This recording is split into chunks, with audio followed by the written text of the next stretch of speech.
am ngeen li ngeen doon ñaan yàlla nañu ànd parce que jiit mu baax te amul une masse critique de Sénégalais qui comprennent et qui l'accompagnent mënul am résultat particulièrement la jeunesse parce que toute la contre-communication mooy fexe ba nërmal xelu jeunesse yi yéen a leen faloon ñi ngi nii defuñu dara ñun on s'est inscrit avec vous dans un agenda est-ce que bi ñu toogee léegi les actes qu'on pose sont conformes ou pas jugez lañu par rapport à ça ndax suñu waxu démb wute naag suñu jëfu tey jugez-nous par rapport à ça mais bu leen nangu ñi yàq réew mi yàq ko yaxet tey ci bëri ci ñoom waroon taxaw di jàkkaarloo di layoo war leen wax naka la ñu war a doxalee réew mi ci les 20 prochaines années buñ ko defee rek njaaxum am.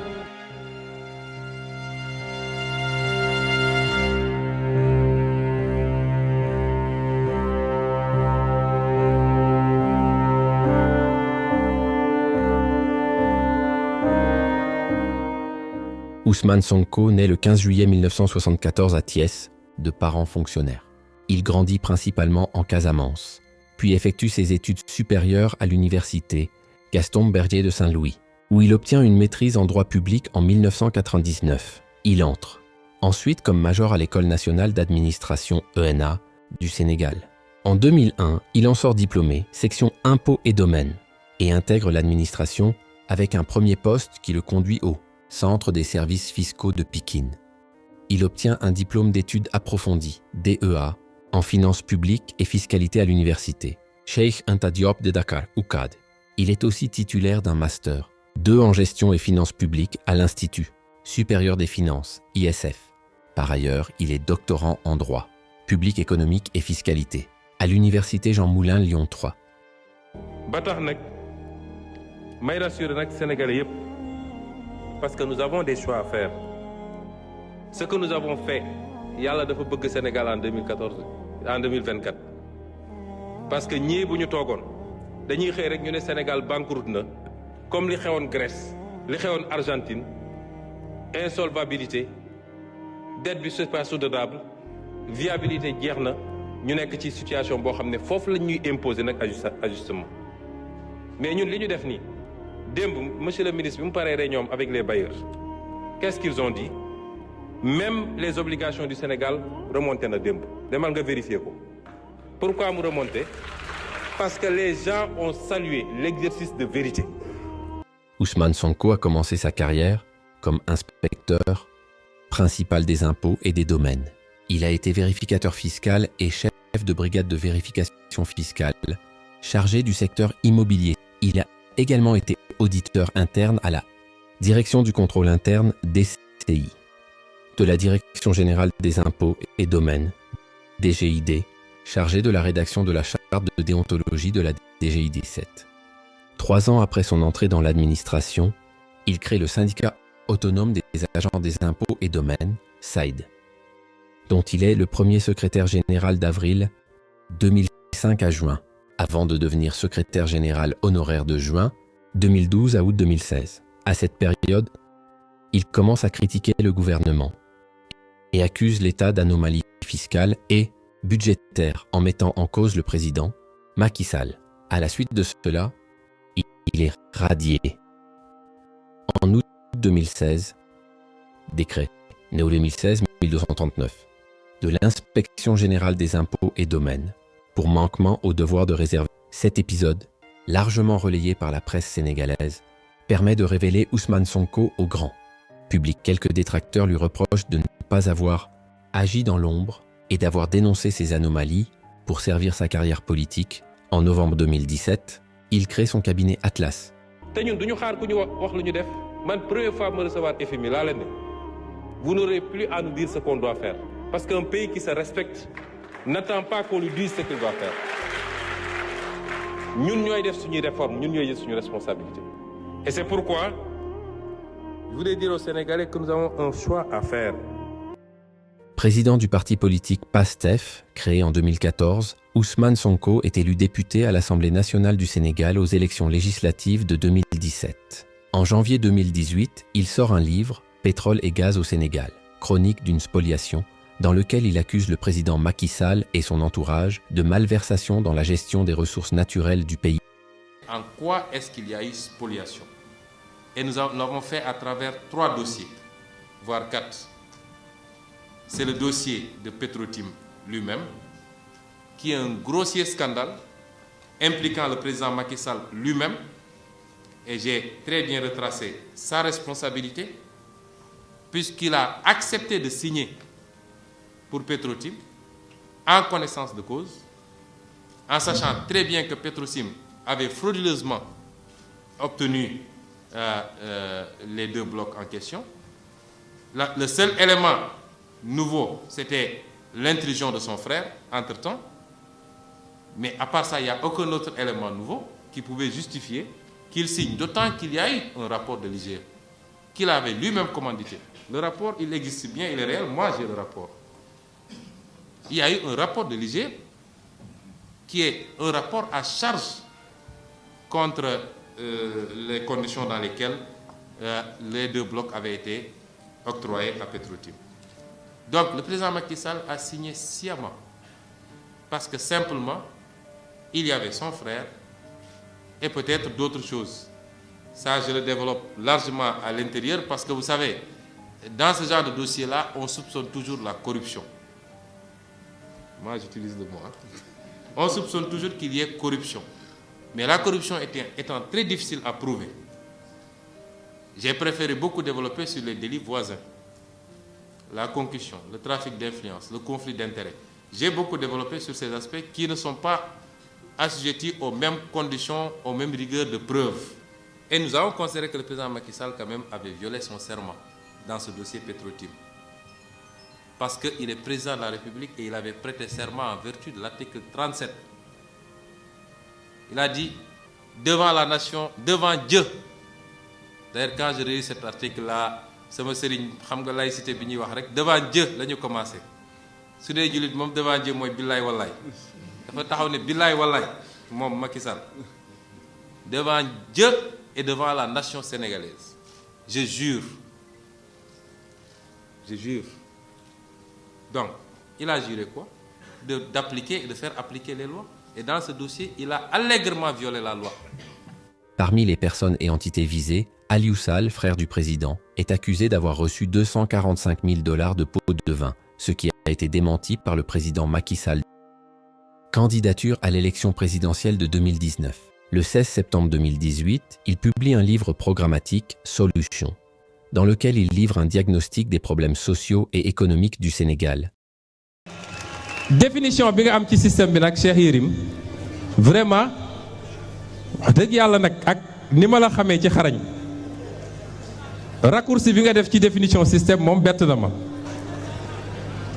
vraiment xam naa la xarañ nga trop ci analyse mais fi mu ne nii da nga def benn cliché ci système gis nga système bi wax naa ko fii dafa gën a yaatu loolu système bi boo koy analyser di nga ci fekk homme politique di nga ci fekk technocrate di nga ci fekk homme religieux di nga ci fekk patron de presse di nga ci fekk homme d'affaires di nga ci fekk des intérêts étrangers c'est ça le système ci yooyu ma tudd yooyu yëpp nag wax ma ngi may wax communicateur traditionnel ci lañ bokk sax ak ñeneen ak mënuma lim ñëpp di nga fa fekk ay chef lan moo tax tey tabaski korité mu am ay imam yoo xam ne nee nañ leen nee leen xaala la xaala rasulullah ñu taxaw naan lu tax Sonko divulguer ay secret professionnel système bi la système bi dafa gën a yaatu li nga wax mais gis nga composante yooyu yëpp ma tudd tam am na ci anti système bi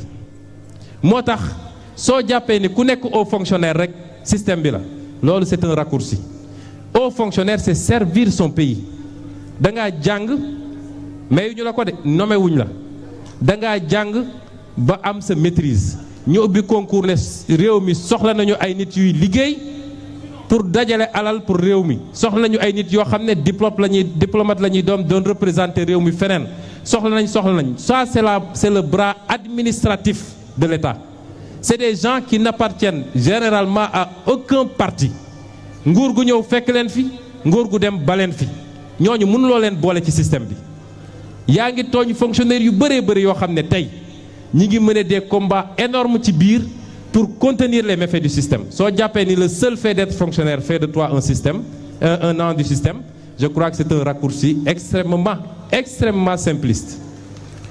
Système bi su ñuy wax système bi d'abord c'est par rapport à une pratique de la chose étatique et une pratique de la politique. Lu foofu la ñuy identifier système bi. Une pratique fondée sur la prédation, la corruption.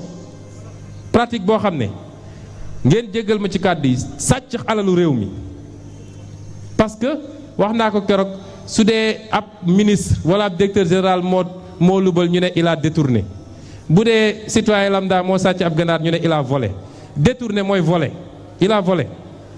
Donc sàcc bi ñu dénk la réew dénk la alalu réew mi pour nga defar yoon yi defar andi courant andi ndox jeunes yi am liggéey yeneen ak yeneen nga jël alalu réew mi jaarale ko fu mu warul jaar.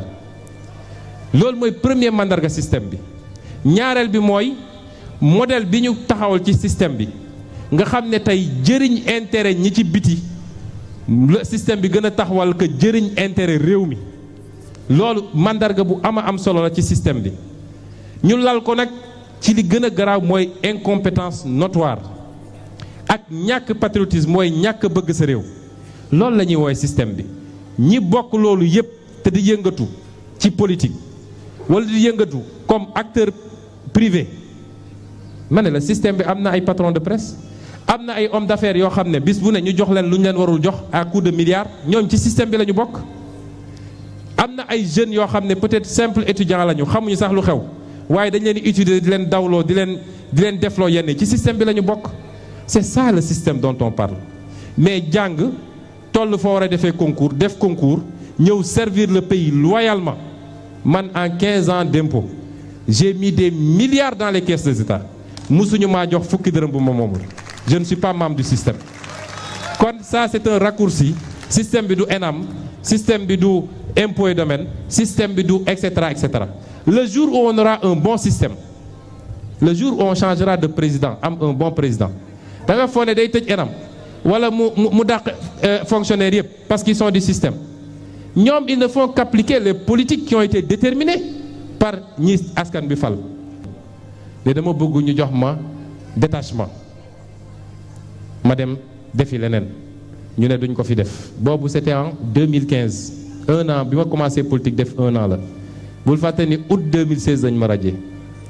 Léegi est-ce que dama waroon a man ralentir sama activité politique parce que simplement fonctionnaire la ou bien ni ma yéegee politique ak ñi ma àndal dama ak li nga xam ne mooy li ñu parti bi dama ko war a incarner dama ko def ni ma ko war a defee. Su dee nag Sénégal soo doonee haut fonctionnaire sa statut général ne la am nga sañ-sañu def politique ñu bëgg la gëmloo ni soo bëggee def politique demal ci nguur ga waaye bul dem opposition.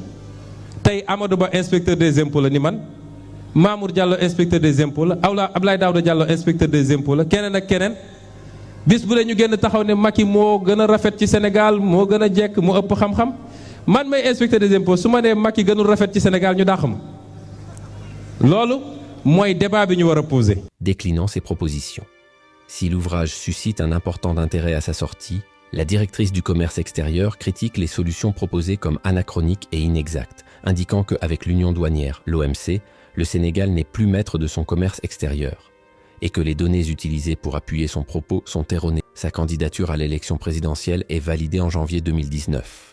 Il termine à la 3e place de l'élection présidentielle du 24 février 2019 avec plus de 687 000 voix, soit 15,67%, derrière le président sortant Macky Sall et l'ancien Premier ministre Idrissa Seck.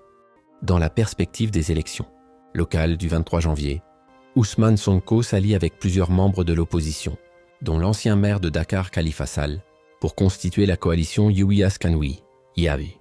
Ousmane Sonko est investi par la coalition comme candidat à la mairie de Ziguinchor.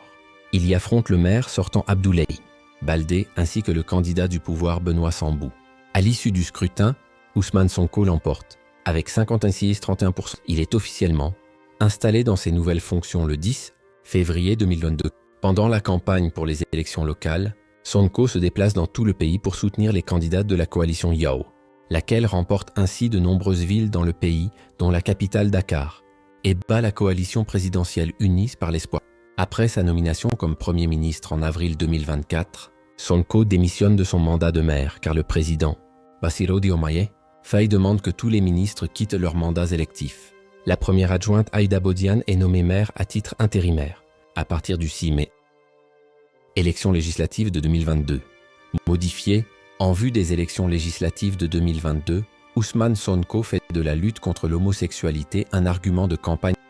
ñun jël nañu engagement ba pare dinañu wote ay loi yoo xam ne dina sàmm réew parce que dafa am loo xam ne dañ ko tuddee agenda LGBT loolu agenda la ñu ngi koy dugal suñu école yi di ko jàngal suñu xale yu ndaw yi di ko imposer ci suñuy programme télé bëgg Sénégal yépp nekk ay góor jigéen loolu lañ ne bu ngeen ñu wóoloo jox ñu majorité du fi am waaye dinañu wote ay loi yoo xam ne li nga xam ne mooy suñu koom-koom réew te foofu lay daanele ndax bëgguñu guddal ndax Thiès mu ngi xaar suñu koom-koom réew bi nga xam ne Macky Sall jox na ko waa bitim réew ba mu jeex tàkk ñaata xale ñoo fi am liggéey fii.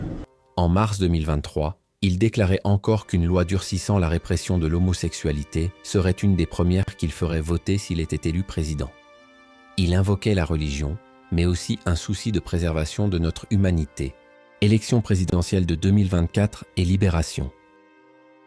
Après les élections législatives 2022, où sa coalition fait perdre la majorité absolue au camp présidentiel, Ousmane Sonko annonce son intention de présenter sa candidature à l'élection présidentielle. Nous n'avons plus rien à gagner à continuer dans cette stratégie. Qu'est-ce qui reste à faire? Il faut qu'on s'oriente résolument vers les élections législatives. Et il faut que les Sénégalais sachent, s'ils veulent prémunir le Sénégal du chaos qui se prépare avec son projet de troisième mandat forcé, ils ont un levier et une arme entre leurs mains. Macky Sall perd l'Assemblée nationale le 31 juillet, on ne parlera plus de troisième mandat dans ce pays. C'est ça l'enjeu des élections législatives. Et Yewwi Askan Wi va aller à ces élections législatives et va les remporter s'il plaît à Dieu. Et c'est pourquoi nous nous orientons résolument vers ces élections législatives. Comment? Le pourquoi, tout le monde le sait. Le comment, vous allez voir vous-même dans les jours à venir. Mais nous nous orientons résolument vers les élections législatives. Dans le cadre de sa campagne, Sonko critique la relation actuelle entre le Sénégal et la France et souhaite une relation dans laquelle le Sénégal aurait son indépendance économique. Sonko exprime aussi son panafricanisme. Outre l'affaire relative au viol présumé contre Adji Sarr, la campagne présidentielle est aussi rythmée par une autre affaire judiciaire qui concerne l'accusation portée par Ousmane Sonko à l'encontre de Mame Mbaye Niang, ministre du Tourisme. En novembre 2022, Sonko l'accuse d'être nommé dans un rapport de l'Inspection générale d'État pour des malversations dans le PRODAC, Programme des domaines agricoles communautaires. Le ministre dépose une plainte pour diffamation, injure publique, faux et usage de faux. La première audience du procès se tient le 16 février 2023, mais est rapidement renvoyée. À la demande des avocats de Sonko au 16 mars, la police lance des grenades lacrymogènes pour repousser les sympathisants de Sonko, présents devant le palais de justice. Alors que Sonko se rend à son domicile après le report du procès, la police décide de choisir l'itinéraire que doit prendre Sonko et en particulier de le faire passer dans un tunnel. Sonko refuse et la police casse la vitre de sa voiture pour l'en extraire et le ramener à son domicile. Selon le camp Sonko, il est aussi interdit de sortir de chez lui pour parler à la presse. Le 16 mars, le procès est de nouveau renvoyé au 30 mars. Le procès se tient le 30 mars sans Juan Branco, avocat de Sonko, refoulé la veille par les autorités sénégalaises. Pour empêcher toute manifestation, Dakar est soumise à un important dispositif de sécurité le jour du procès.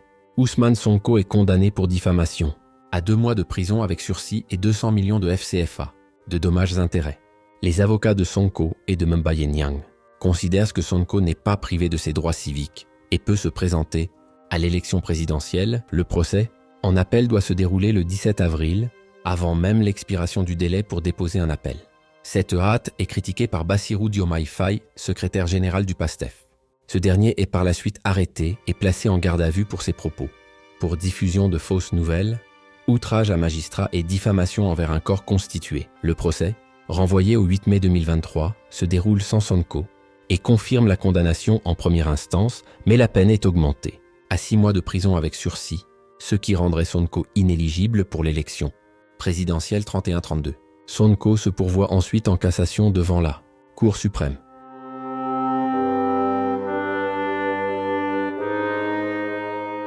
Le 10 mai 2023, Ousmane Sonko réitère sa volonté d'être candidat à l'élection présidentielle de 2024. Le 26 mai 2023, peu après la réquisition de 10 ans de prison contre lui dans le procès intenté par Adji Sarr, Sonko lance une « caravane de la liberté ».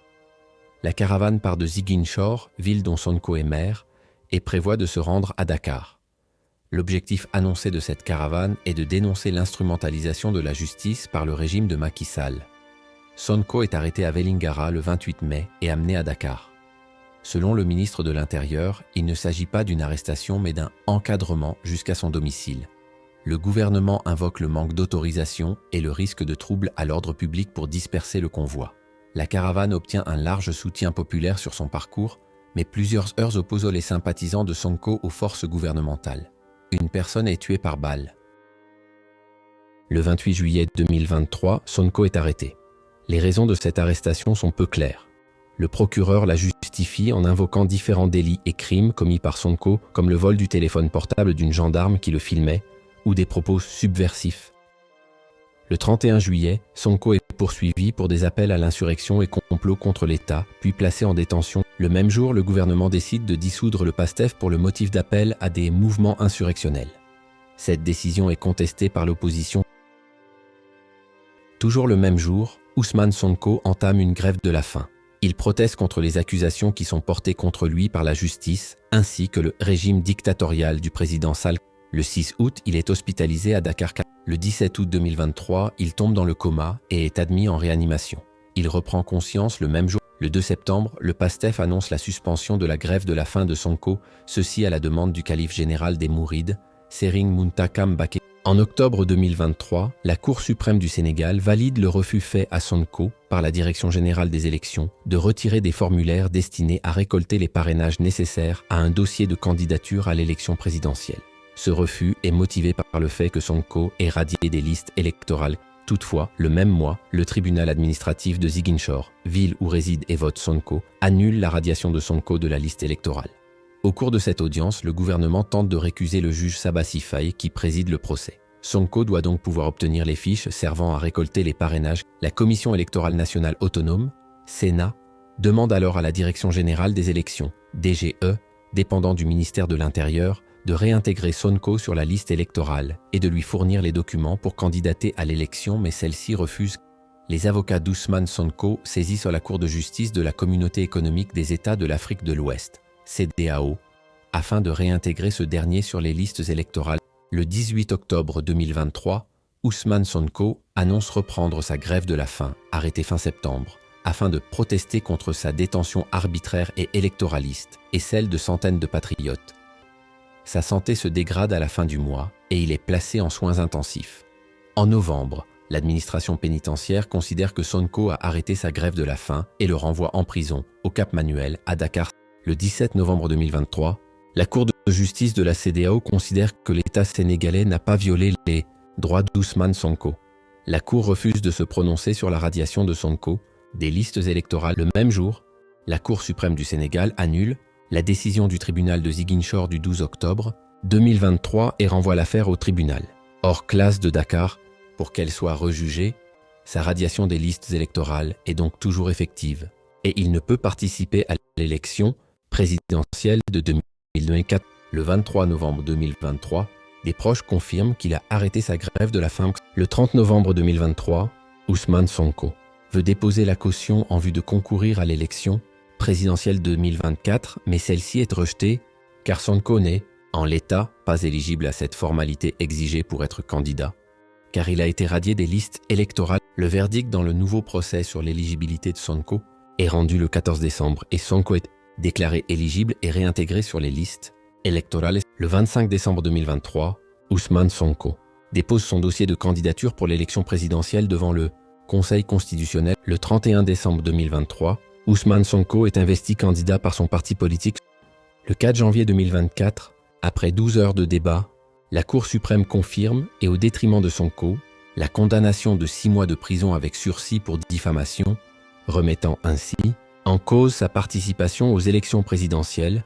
Le 5 janvier 2024, le Conseil constitutionnel du Sénégal rejette la candidature de Ousmane Sonko à la présidentielle au motif que son dossier de candidature est incomplet. Les avocats d'Ousmane Sonko annoncent lancer une réclamation à la suite du refus du Conseil constitutionnel d'examiner son dossier de candidature. Le 20 janvier 2024, le Conseil constitutionnel sénégalais publie la liste définitive des candidats à l'élection présidentielle de 2024, liste sur laquelle le nom de Ousmane Sonko ne figure pas, confirmant ainsi l'invalidation de sa candidature. Sonko annonce alors son soutien à Bassirou Diomaye Faye. La présidence sénégalaise a entamé le dialogue avec Ousmane Sonko pour tenter d'apaiser les tensions politiques sénégalaises. Début mars 2024, un projet de loi d'amnistie, initié par le gouvernement pour apaiser un climat social et politique très tendu, va profiter à Ousmane Sonko et à Bassirou Diomaye Faye. Le projet, contesté par une partie de l'opposition, car amnistiant aussi les auteurs de la répression des manifestations. Entre 2021 et 2024, le 8 mars 2024, Ousmane Sonko bénéficie d'une réhabilitation et réintégration sur les listes électorales. Parallèlement, sa condamnation par contumace est annulée le 14 mars 2024. Il est libéré de prison 60. Sonko promet de faire du durcissement de la criminalisation de l'homosexualité, déjà passible au Sénégal de 1 à 5 ans de prison.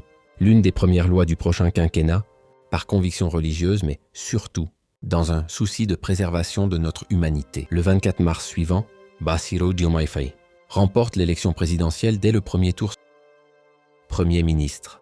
Le 2 avril 2024, Ousmane Sonko est nommé Premier ministre par le nouveau président Bassirou Diomaye Faye. Il forme son premier gouvernement le 5 avril suivant. Le 12 septembre 2024, dans un contexte de conflit avec l'opposition et de blocage législatif, le président Diomaye Faye dissout l'Assemblée nationale et annonce des élections législatives anticipées pour le 17 novembre prochain. Avec Sonko comme tête de liste du PASTEF, son parti remporte une nette victoire ainsi qu'une large majorité parlementaire. Après plusieurs reports, Sonko effectue sa déclaration de politique générale devant l'Assemblée le 27 décembre 2024. Notre gouvernement définira de façon précise le Sénégal que nous voulons pour demain, non pas nous confinant à 2 ans, 5 ans ou la prochaine élection, mais armés d'une vision à 25 ans qui nous permette de nous attaquer de façon résolue aux batailles prioritaires pour sa mise en œuvre. Par ce moyen seulement, nous pourrons adopter des réponses sérieuses et durables aux aspirations des Sénégalais. Le prix Myriam Makeba lui est attribué en 2024.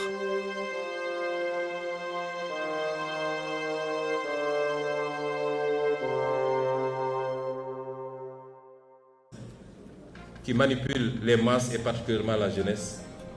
Et ce raisonnement infantilisant ne correspond pas à la réalité. Nous avons dépassé l'époque où les Africains pouvaient se faire manipuler par quelques peuples. Et ce sentiment qui se manifeste aujourd'hui, c'est toujours manifesté des indépendances à maintenant. Chaque génération a connu son lot de militants, porteurs du même discours, désapprobateurs du caractère volontairement léonin et destructeur pour l'Afrique de ses relations avec le reste du monde et particulièrement avec l'Europe. Ce qui est par contre nouveau, et nous l'admettons, c'est l'ampleur qu'ont pris ces idées auprès des masses africaines, nourries entre autres par les échecs des élites gouvernantes africaines souvent corrompues et les relations ambiguës que l'Europe entretient avec elles, les menaces sécuritaires, l'apparition de nouvelles opportunités de coopération, mais évidemment l'effet multiplicateur des réseaux sociaux. Aujourd'hui, l'Afrique, la majorité de ses élites, sa jeunesse, sa diaspora et ses masses populaires ont beaucoup évolué. L'Occident l'a-t-il suffisamment compris? Ou est-il encore figé dans une version focardienne de ses relations avec l'Afrique? Avec la France, par exemple, je n'ignore pas que nous, notre mouvement politique, quand je dis la France, je parle de ceux qui gouvernent aujourd'hui la France.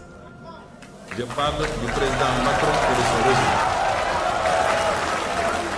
Nous ne parlons pas du peuple français avec lequel nous n'avons aucun problème et avec lequel nous sommes liés par une longue et riche histoire.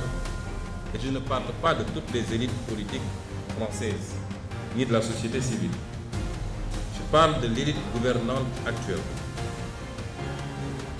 Cette France, je n'ignore pas que pour elle, nous avons été, et peut-être nous le sommes encore, malgré notre élection démocratique par le peuple sénégalais, dépeints sous les traits d'un mouvement et d'un leader terroriste, islamiste, violent, populiste, anti-occidental.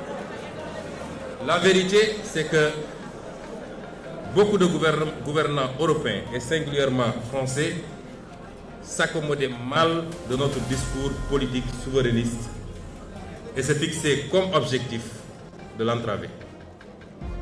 C'est ce qui explique certainement leur mutisme approbateur face à la sanglante persécution du régime du président Macky Sall contre notre parti politique. Monsieur le président Macron, cher Jean-Luc, ce tableau semble assez sombre. Je le dis parce que durant toute la période de persécution extrêmement violente contre tout un mouvement politique au Sénégal, ayant entraîné, causé la mort de plus d'une soixantaine de personnes, des milliers de blessés, plus de 1000 détenus politiques, vous n'avez jamais entendu le gouvernement français dénoncer ce qui s'est passé au Sénégal. Vous n'avez jamais entendu l'Union européenne dénoncer ce qui se passe au Sénégal. Et pire encore, c'est au pire de ces persécutions que le président Macron accueillait le président Macky Sall pour le féliciter d'avoir fait ce qu'il fallait pour sauver son pays. C'est une incitation à la répression, une incitation à la persécution et l'exécution de Sénégalais qui n'avaient de crime que d'avoir un projet politique qui était majoritairement celui des Sénégalais, et ce qui le confirme, c'est l'élection dès le premier tour à plus de 54% de son Excellence le président Bassirou Diomaye Faye. Je voudrais faire une précision. Les propos que j'avance sont les propos de Ousmane Sonko, président du parti PASTEF. Je vais demander aujourd'hui d'échanger sur l'avenir des relations entre l'Europe et l'Afrique, mais il faut entendre plus particulièrement les relations entre la France et l'Afrique et entre la France et le Sénégal. Les liens qui unissent nos continents sont empreints d'une histoire complexe, façonnée par des récits entremêlés de souffrance et d'aspiration. Il est très difficile de parler de l'avenir sans faire de temps en temps quelques incursions dans un passé qui n'est pas forcément reluisant. L'Afrique, berceau de l'humanité, a été trop souvent le théâtre d'une exploitation injuste, dictée par des intérêts extérieurs. Aujourd'hui, nous nous trouvons à un tournant décisif où la nécessité de réévaluer ces schémas historiques et de promouvoir un partenariat équitable s'impose avec une urgence sans précédent.